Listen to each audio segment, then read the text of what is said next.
Hello and welcome to this candidates forum for U.S. House Representative to the Massachusetts 4th Congressional District.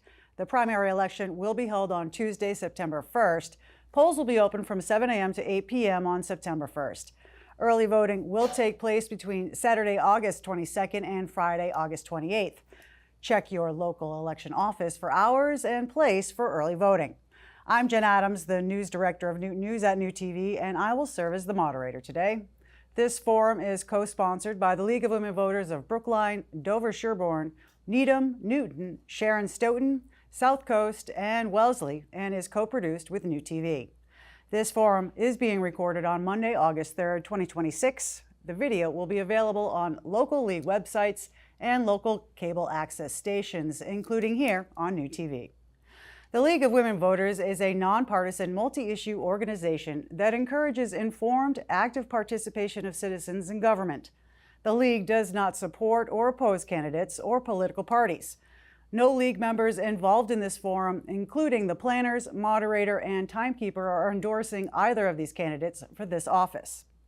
2 members of the local chapters of the League of Women Voters may become candidates for public office. While the League encourages their members to become politically active, there are specific procedures in place to ensure the integrity of their forums and fulfill their commitment to being a nonpartisan organization that does not support or oppose any political party or candidate. Please be assured that all efforts are made to create a wall between all the candidates and the League forum planning. This barrier specifically includes no access to forum questions. If you have a concern about this, please do not hesitate to contact the Newton League at info@lwvnewton.org. The Newton League has been responsible for communicating with the candidates and providing a moderator, and the Brookline, Dover, Sherborne, Needham, Newton, Sharon Stoughton, South Coast, and Wellesley Leagues have jointly been responsible for organizing the format and questions of this forum. New TV's primary role is facilitating production and dissemination of the forum. The Massachusetts 4th Congressional District in Massachusetts is one of 9 legislative districts representing Massachusetts in the U.S. House of Representatives. The 4th Congressional District consists of 35 municipalities, represents approximately 710,000 people, and stretches from Fall River, Attleboro, and Taunton in southeastern Massachusetts to Boston's inner suburbs of Newton and Brookline. In the Massachusetts 4th Congressional District, there are 3 candidates, 2 running in the Democratic Party, Jake Auchincloss and Jason Poulos, and 1 running in the Republican primary, Thomas Stalkup. All primary candidates have been invited to this forum. Jason Poulos and Thomas Stalkup are participating today. And Massachusetts voters who are not enrolled in one of the registered parties may choose to vote in any of the primary parties. Voters enrolled in a party may only vote in that party's primary. Party affiliation may be changed before August 22nd. Now we will begin by meeting the primary candidates for U.S. Representative for the Massachusetts 4th Congressional District. Jason Poulos is an artificial intelligence and policy researcher from Sherborne, where he grew up and has resided for the last 6 years. Dr. Thomas Stalkup has lived in Brookline for approximately 7 years. He is president and owner of Upward Innovations Incorporated, an electronics firm in Brookline, and enjoys wilderness camping and playing tennis. The candidates have received the format and ground rules earlier. Here's an overview. Each candidate will have 90 seconds to introduce themselves with an opening statement. We'll then move on to a series of questions directed at the 2 candidates, which will alternate between them starting in alphabetical order. Response time will be 90 seconds. There will be a timer running in order to inform the candidates how much time remains as each candidate speaks. Stop will be displayed when the time is up, and candidates are expected to stop speaking when completing their sentence. As moderator, I will decide if there is a need for a rebuttal. Questions were solicited by participating leagues from the league and community members and collected in advance via email. Questions were then sorted and selected by participating leagues. Questions will be addressed to both candidates. We will ask as many questions as time allows, sometimes combining similar questions, striving to cover a variety of topics. We will finish with a 60-second closing statement from both candidates in reverse alphabetical order. Just a note that the League of Women Voters of Massachusetts has an online voter's guide that includes 6 questions answered by these candidates. You can find them by going to vote411.org under personalized voting information and putting in your street address. And now to the candidates. We encourage all candidates when speaking and listening during the course of this forum to act in a courteous and respectful manner, especially where there may be a disagreement. We will now begin with the 90-second opening statement from each candidate. And Jason, we're going to start with you. Thank you. My name's Jason Poulos. I've never been a candidate before. I've never held office before. I'm running for the first time for office. I'm an academic researcher by trade. I grew up here in the district in Sherburne. I'm a product of public schools. I went to Dover-Sherburne Regional High School. I worked my way through UMass Amherst on a Pell Grant and a work study. I went to UC Berkeley to get my PhD in political science and computational science and engineering. And I came back here to the district to do a postdoc at Harvard Medical School in AI and health policy. I've been a union member twice. I've belonged to 0 political dynasties. And I'm running because there are profound challenges to this economy and society due to AI, and I don't see anyone in Congress sufficiently concerned about this. Artificial intelligence has accounted for about 50,000 layoffs last year. It's estimated about 7% of the entire workforce will be laid off due to AI in the coming decade.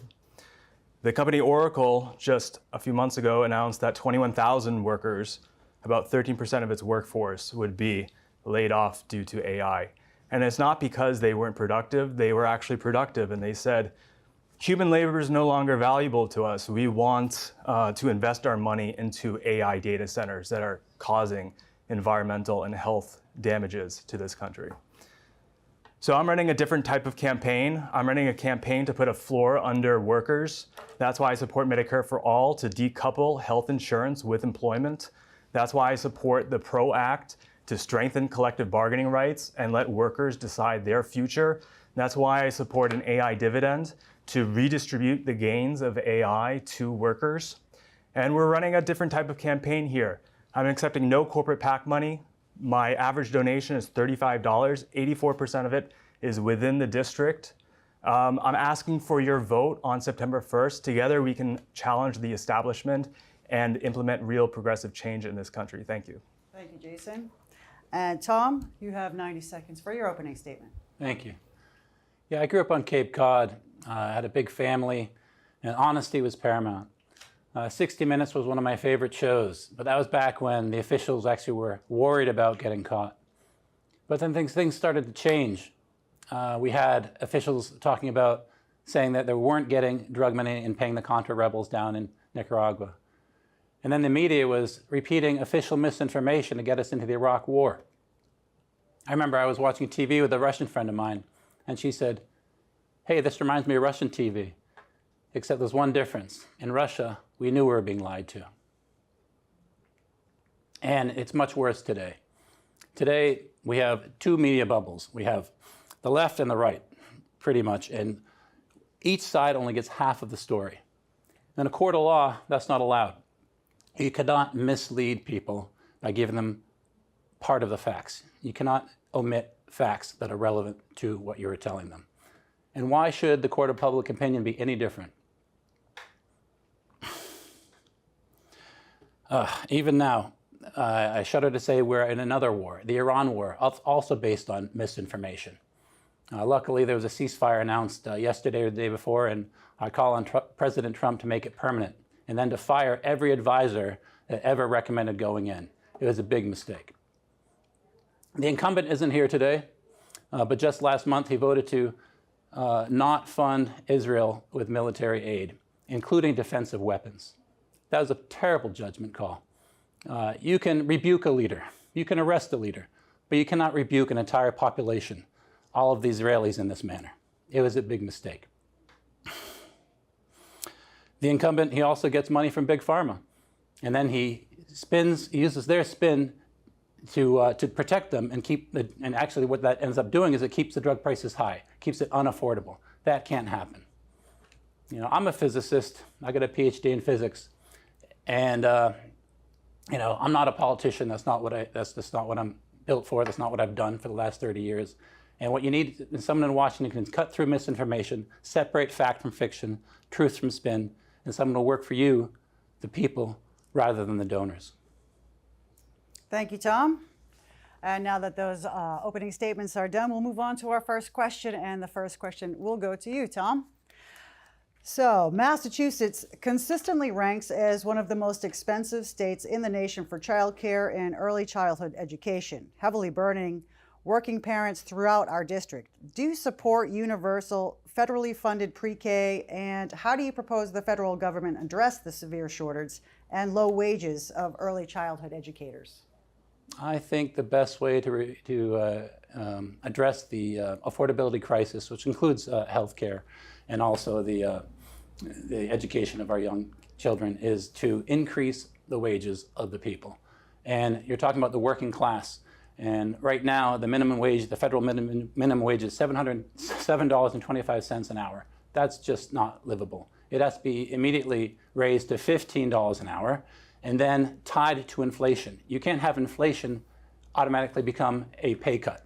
So those two things have to happen immediately. And what that will do is that will have a trickle-up effect where the wages will then increase for the middle class and allow these mothers and these families to afford childcare for their kids. Thank you, Tom. Jason, the question goes to you. Would you like me to repeat it? Yes, I do support federally funded pre-K. Childcare is one of the driving costs of living here in the state. Healthcare and other sorts of amenities like housing, groceries are also driving up the cost of living. We have to reorient the priorities in this country. We're spending too much money on war. The House of Representatives just passed a $1.5 trillion war budget. That's more money that's ever been spent on war, inflation adjusted, since World War II. We're spending more and more money on the Department of Homeland Security to bring the war back home and to criminalize people living in this country. We have to shift our priorities as a nation away from warfare, away from violence, towards investing in the future. And that starts with universal pre-K. Thank you, Jason. Moving on to the next question. Jason, this will start with you first. What is your position on tariffs, and how do you think they affect Massachusetts businesses and consumers?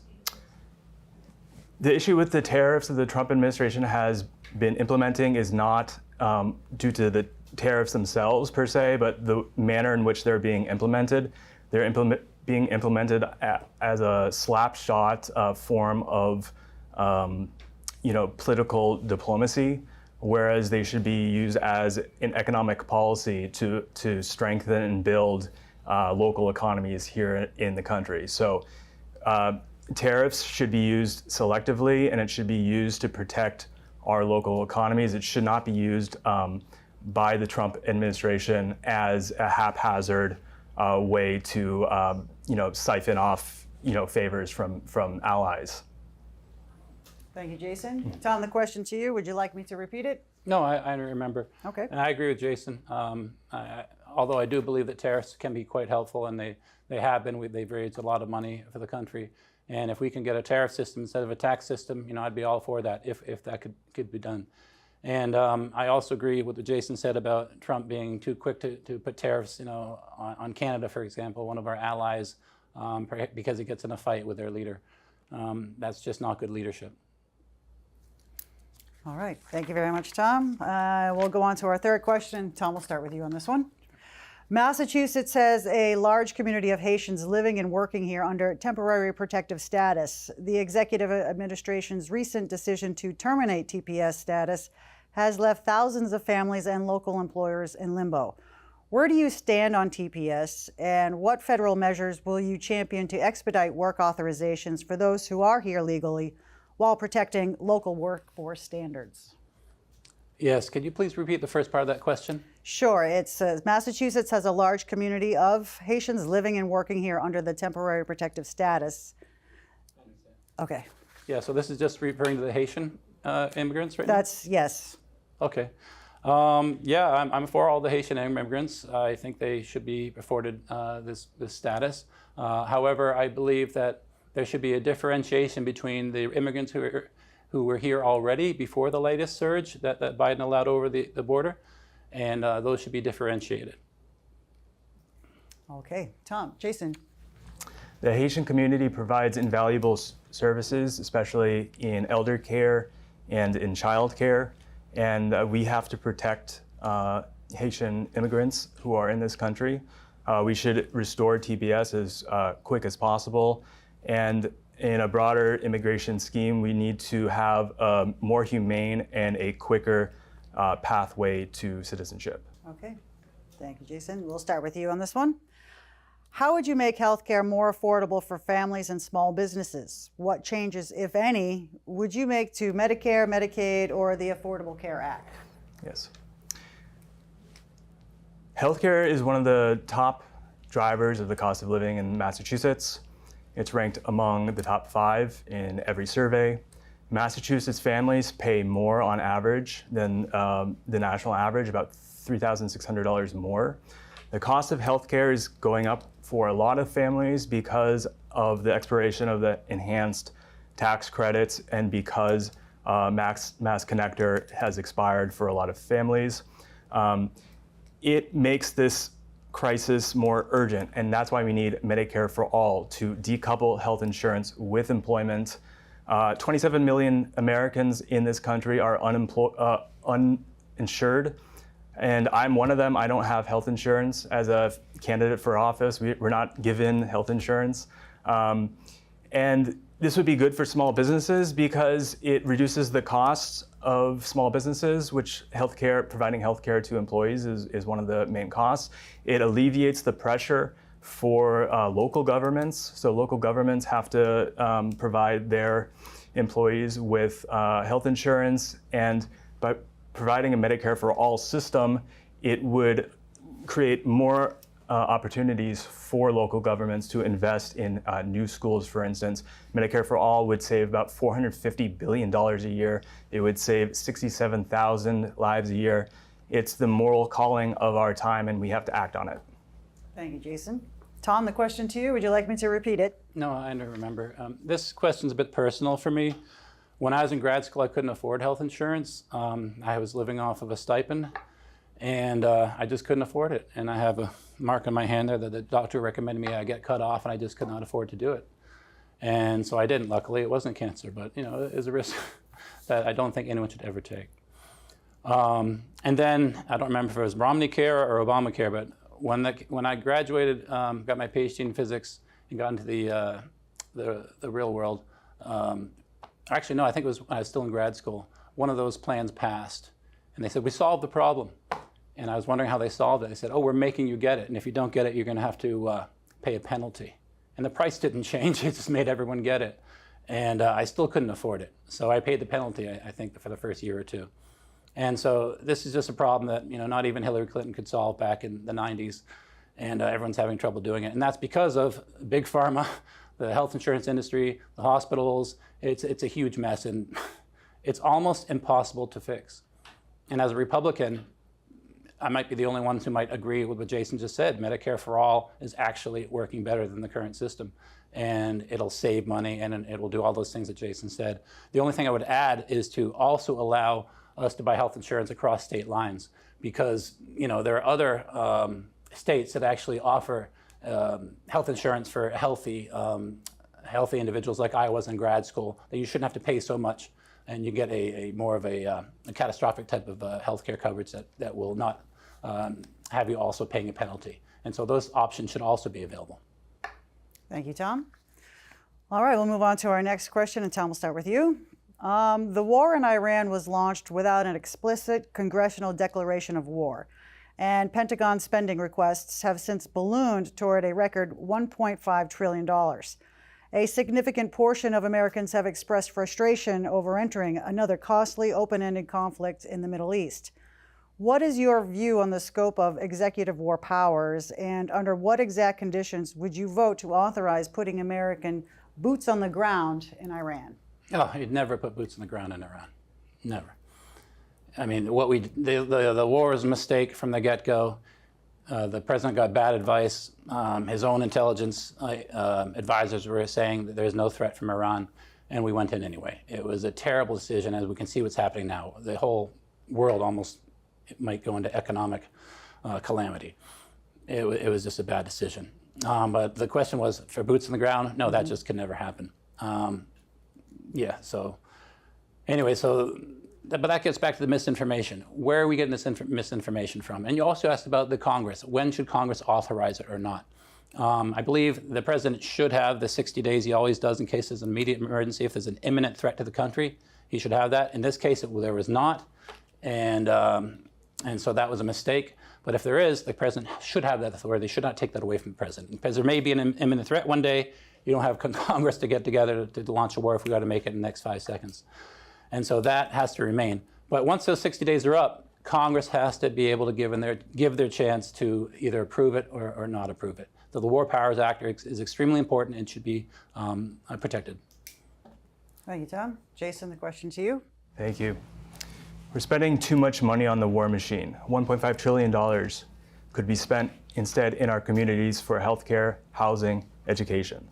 And instead, we're sending bombs overseas. Some of these bombs are being dropped by US planes and landing on elementary schools in Iran and killing school children. And I feel like that's a moral failure for this country. And Congress has to assert its powers in terms of the War Powers Resolution. And it just recently failed in the Senate and passed in the House. The House of Representatives should assert its role in controlling the budget. The Pentagon budget, $1.5 trillion. It's never passed a federal audit in the past 8 years.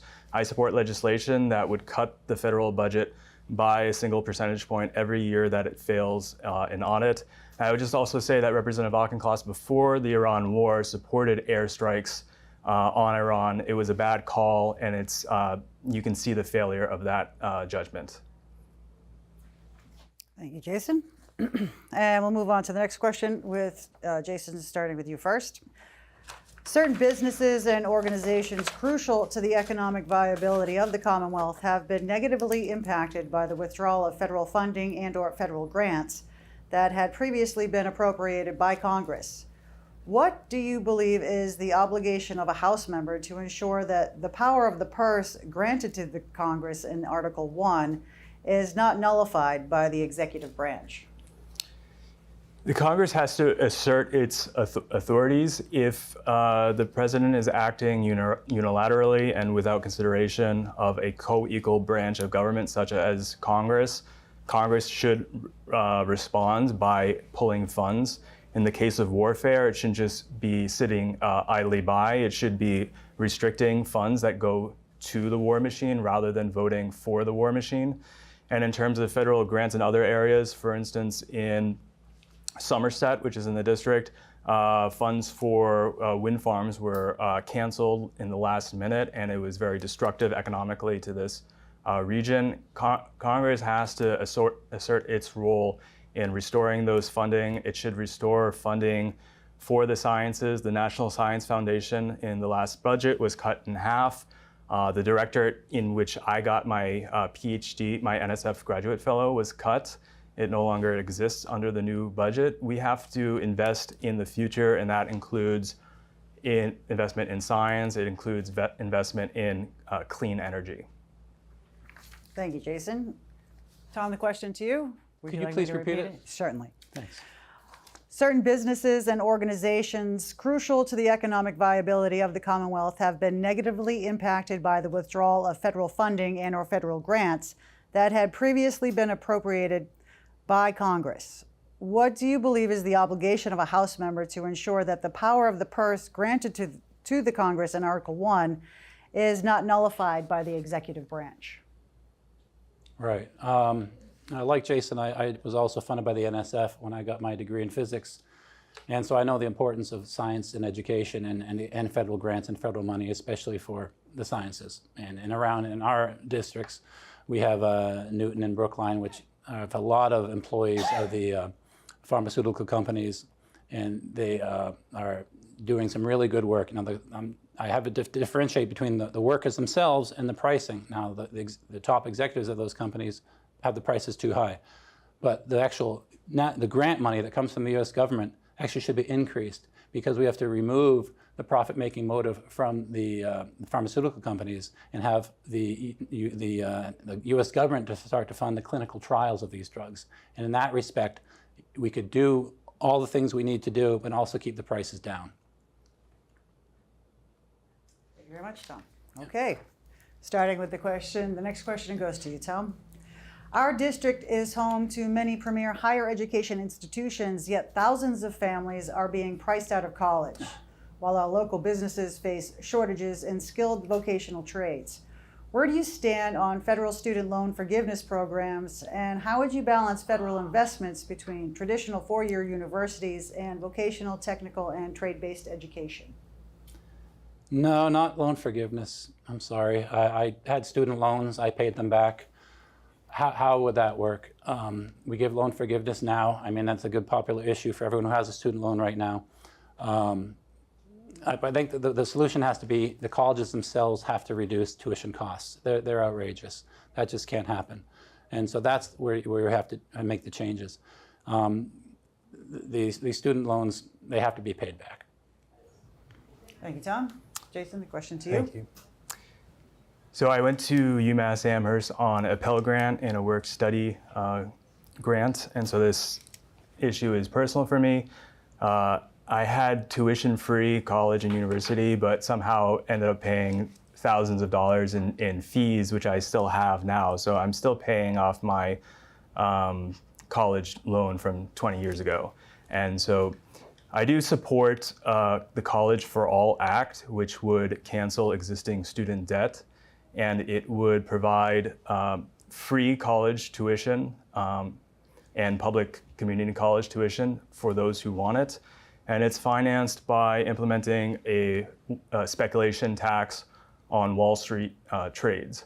And there's a reason why that we need to cancel student debt. It's because teachers, for instance, they're going into a new teaching job with a lot of student debt, and they're receiving a relatively low wage, and it's almost impossible for them to pay off that wage. And by canceling student debt, it acts like a teacher recruitment mechanism, and we need more teachers, we need more nurses, and we need more people to invest in our healthcare and education industries. And canceling student debt would provide opportunity for people to make those career choices.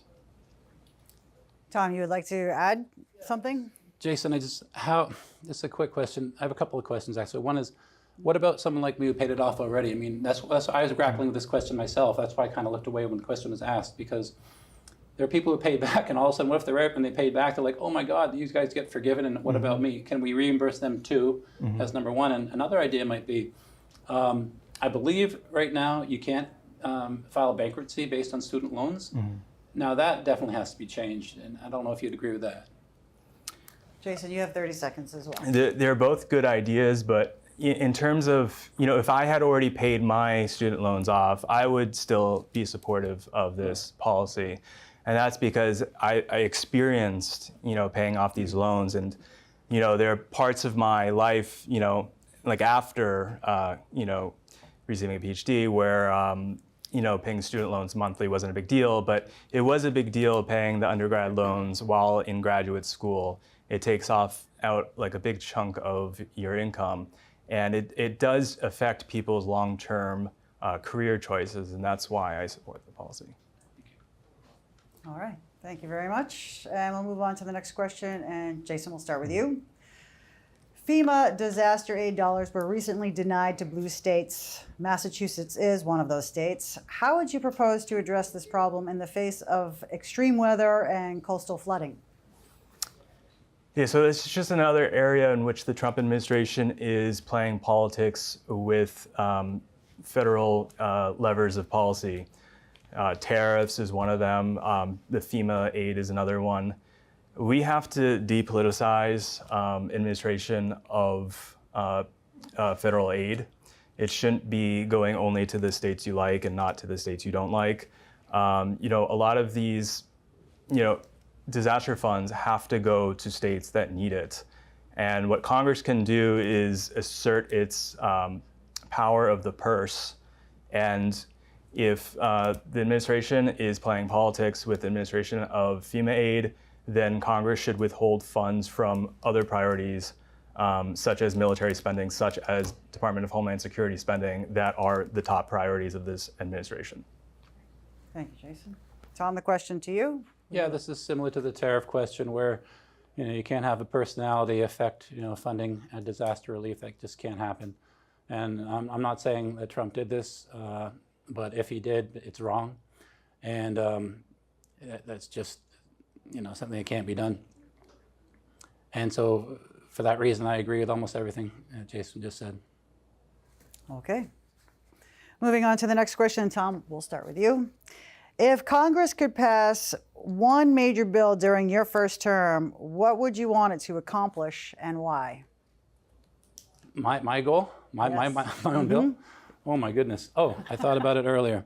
In the courts, you're allowed to sanction lawyers who lie to the court. It's called Rule 11 sanctions.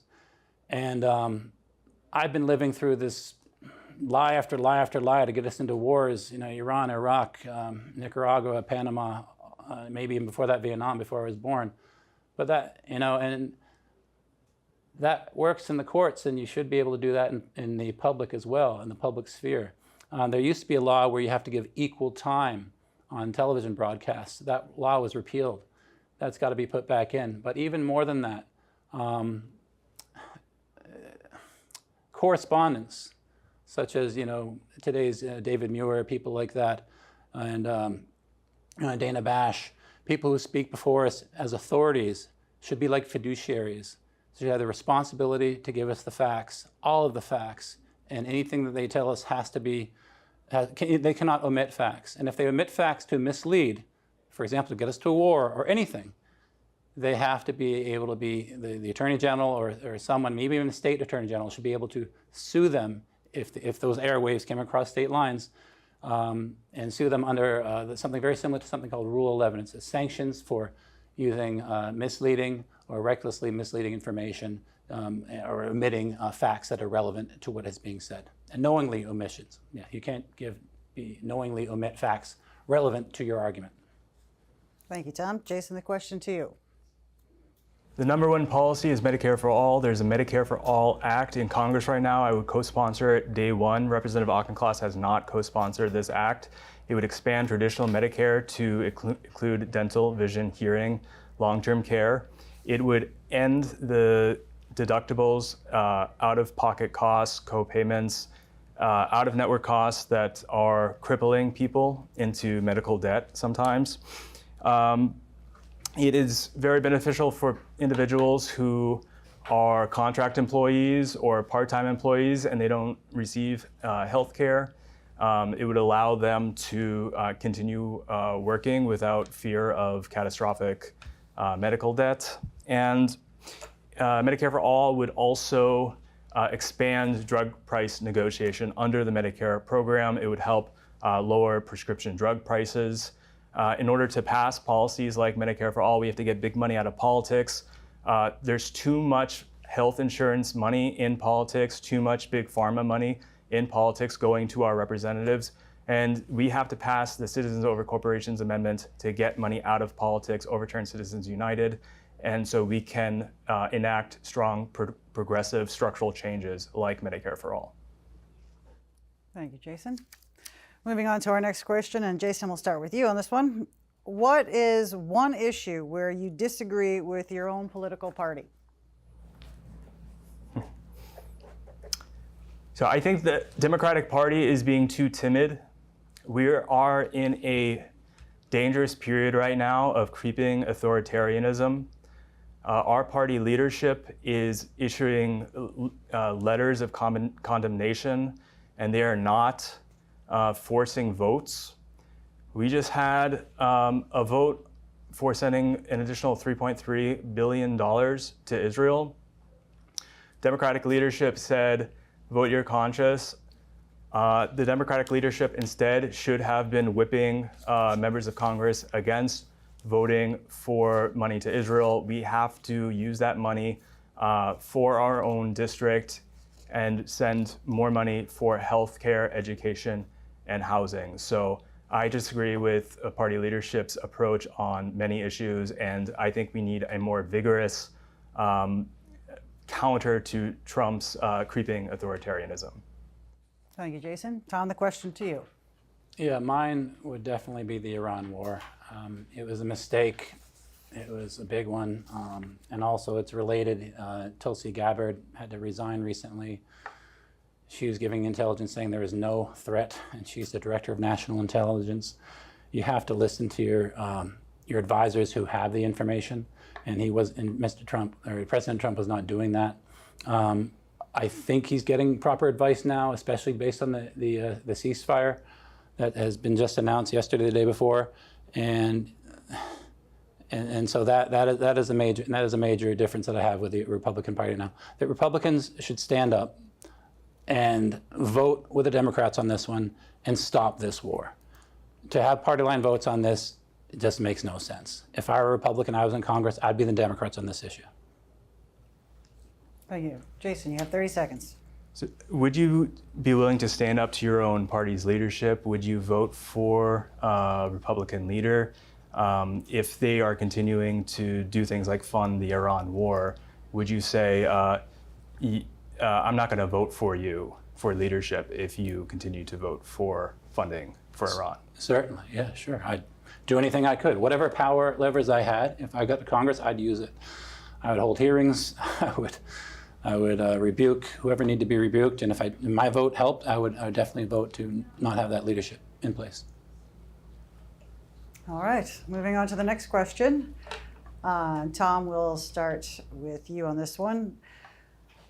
Last month, Congress enacted the 21st Century Road to Housing Act, aimed at making home ownership more affordable.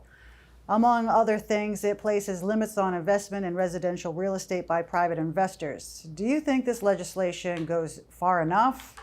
Do you have any other ideas for making home ownership more accessible? Sure, I think the biggest one would be the accessory units you can add on to your house as extra apartments. And also, you can put a cottage, you have a big enough property to add a cottage. There's zoning regulations right now that do not allow that in many towns. And the MBTA zoning law, the Communities Act that was passed recently in Massachusetts, which is putting affordable housing on near MBTA stops. While that is all well-intentioned, there are many other ways to address the same problem. And that would be to expand the ability to have, say people who can't afford their mortgage any longer. Why can't they, if they have extra room, have an apartment and charge rent? You know, things like that can be done, and it'll definitely add to the supply and reduce costs. Thank you, Tom. Jason, the question to you. So we have to protect both tenants and increased housing supply at the same time in order to reduce the cost of housing. The 21st Century Road Act, it weakened the provision that would prohibit private equity from buying up homes, single-family homes. So in Massachusetts alone, 9% of single-family homes were purchased by private equity. I think we have to ban this practice completely. And there are a few levers the federal government can pull to increase the supply of new housing. One would be to have a new federal push towards the construction of new affordable housing.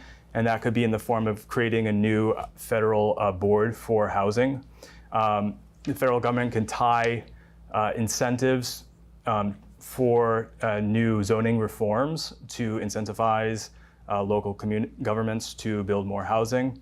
And we also have to protect tenants, renters.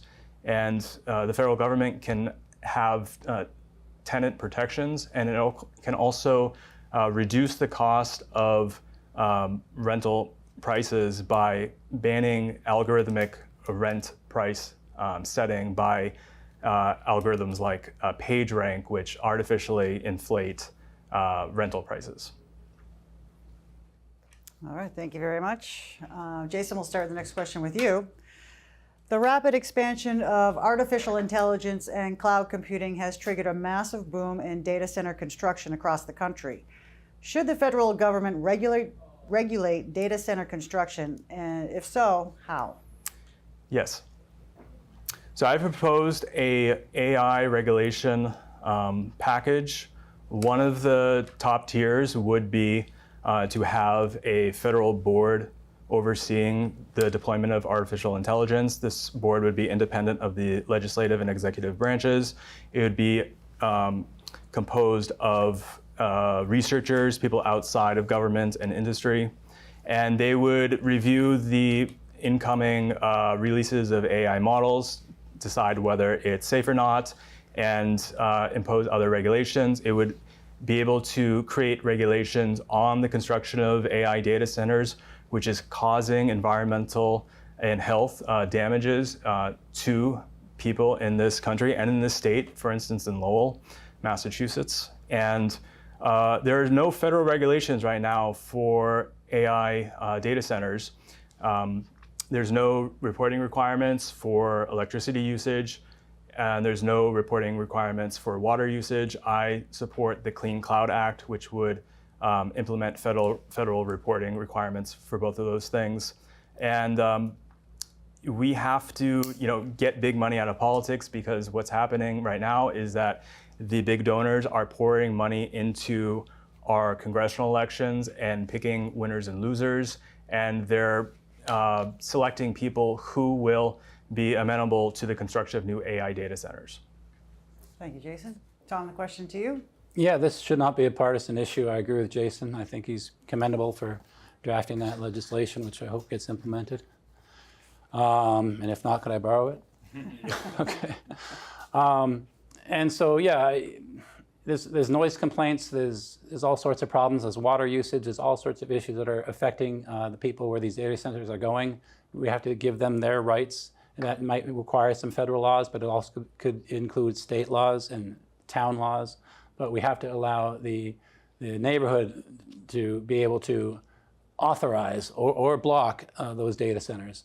And we just have to give more power for these neighborhoods to stand up to these conglomerates and to stop these things, or if they can't stop them, to require them to have generators that do not bother them when they're sleeping or even when they're awake, because some of those noises, some of them, I saw a special where the noise was just so loud it sounded like a swarm of locusts, and it's just, and if I was living near there, I'd be very upset. Jason, yes, you have 30 seconds. So a lot of these data centers are being constructed so quickly and without the prior notice of people who live in these communities. So I'm wondering if you would join me in supporting a moratorium on the construction of new AI data centers. Moratorium, jeez. I don't know if I could do that. I would consider it. Let's talk, because I don't want to make something without thinking about it, because there is a race going on right now. And well, why don't I just ask you this? Couldn't that have detrimental effects if that reduces the race, or reduces our chances of winning this AI race, and China gets ahead of us? Well, so China can deploy these AI models on a more without so much energy usage. So they have models that don't require all these tons of GPUs packed into these data centers. The moratorium might hurt us. You know what I mean? Right, but we have to prioritize also the health and well-being sure. of people, and that's why I support the moratorium on AI data centers to so that we can get ahead of these environmental and health effects, because we don't really know what the long-term consequences are on the environment or on people's health, because it's happening so quickly.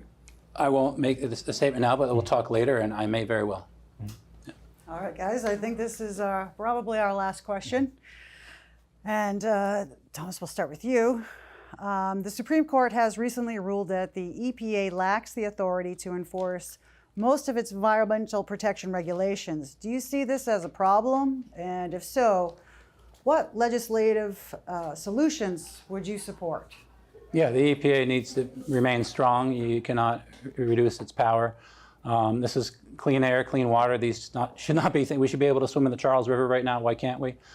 We should be able to drink from the Charles. Why not? They did the same thing in the Hudson River. Years before, I used to live in Poughkeepsie, New York, and Hudson River was, I think there were PCBs being poured right into it from G. I don't remember. Maybe it wasn't G, but it was bad. I think it was Pete Seeger.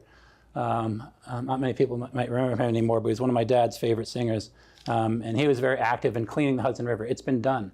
Those things should be done, and they should be protected. Our water and our air and our health should never be controlled by a corporation that wants to save some money by sacrificing our health. Thank you very much, Tom. And the question to you, Jason. Thank you. I know Pete Seeger's music, and I like it too. So I think that the Trump administration is playing politics with the EPA. This is part of the money of too much. Part of the problem with too much money in politics is that the polluters in our country, the chemical companies, the oil and gas companies, they get to write the rules and regulations. And because they buy out members of Congress, they buy out members of the administration. And that's another reason why we have to get big money out of politics so that we can have clean air, clean water, so that we can enact a moratorium on the construction of new AI data centers by getting money out of politics and letting the people have control over their lives and their future. Great. Thank you both very much. And we'll now move on to the closing statements. 60 seconds for you, Tom, so you can start off. Thanks for having me. I just want, we spoke about a lot of topics today, but I want everyone to just remember one very important theme. We have to be fully informed. The powerful interests, they're drowning out our voices. They're drowning out debate. They're saying, trust us. At the same time, our prices keep rising. Their profits keep rising. And we are paying the price. We, the workers. And that's just got to stop. And in order to fight back, we have to be informed. We can't just believe their misinformation and move on. We have to be able to have honest debate. We got to hold the media responsible. They can't keep lying to us. I'm a physicist. I'm not a politician. That's not my career. But I've seen things that are wrong, and I think Washington needs to be fixed. And I am that candidate that can do that. I can see through misinformation. I've been doing it for the last 30 years. I'm not afraid to back down to powerful interests. I've been fighting them. And as you can see, I'm more than willing to work across party lines, maybe even joining with Jason in some public statements or even legislation. And so certain things are not partisan. And the money in politics and the corporate influence over the media and the decisions that we make, going to war and dying, I am the candidate that will be able to go to Washington to see through that misinformation and make sure that I work for you, the people, and not the donors. Thank you, Tom. And Jason, you have 60 seconds for your closing statement. Thank you. Everything we've talked about tonight in terms of housing you can't afford, healthcare you can't afford, childcare you can't afford, air that's being polluted, an economy that's written by AI, it comes down to one single question. Who does your representative work for? Does it work for you, or does he work for the big money donors? For me, the answer is structural. I don't take any corporate PAC money. I don't take any PAC money. My campaign receives an average donation of $35. Most of it comes within the district here. It's a campaign that's powered by people. We have over 260 volunteers working on this campaign. We've knocked on over 8,000 doors. And we're creating a grassroots movement for progressive change in this country. The early voting period is August 22nd to the 28th. Primary is September 1st. I would argue that the primary is the election. That's where your vote matters. I'm asking for your vote on September 1st. Thank you. Thank you, Jason. Thank you, Tom. So this brings us to the end of our forum for the primary election for the House Representative to Massachusetts 4th Congressional District. Thank you to the candidates for your willingness to participate in our forum and for running for public office. We wish you both good luck with the election. I also want to thank New TV and all the participating local League of Women Voters for providing this opportunity for the candidates to make themselves known. And thank you to the audience for all of the questions you sent. As a reminder, the primary election is Tuesday, September 1st. The polls will be open from 7 a.m. to 8 p.m. If you don't know where your polling location is, you can call your local election office or visit their website. If you will not be able to get to the polls on September 1st, you can vote absentee or early, by mail or in person, as well as voting on Election Day. For further information, visit the Massachusetts Secretary of the Commonwealth website or call your local election office for details. Today's forum is a co-production of New TV and the League of Women Voters. Any use or reuse of this program requires the approval of New TV and the League and must be shown in its entirety without any editing, only after the program initially airs on New TV. The opinions, statements, and claims expressed by the candidates in this forum are their own and do not in any way represent those of the League of Women Voters or New TV. The League of Women Voters is a nonpartisan political organization that promotes informed and active participation in government. The League does not support or oppose specific candidates or political parties. It does, however, take positions and advocate for issues that it has studied. Membership in the League is open to all people. Please see the closing credits for information on how to contact your local League. New TV is Newton's award-winning state-of-the-art media center specializing in television production, training, and building community partnerships. It is Newton's primary source of locally relevant programming. Membership in New TV is open to all Newton residents. For information, call 617-965-7200 or visit the website at newtv.org.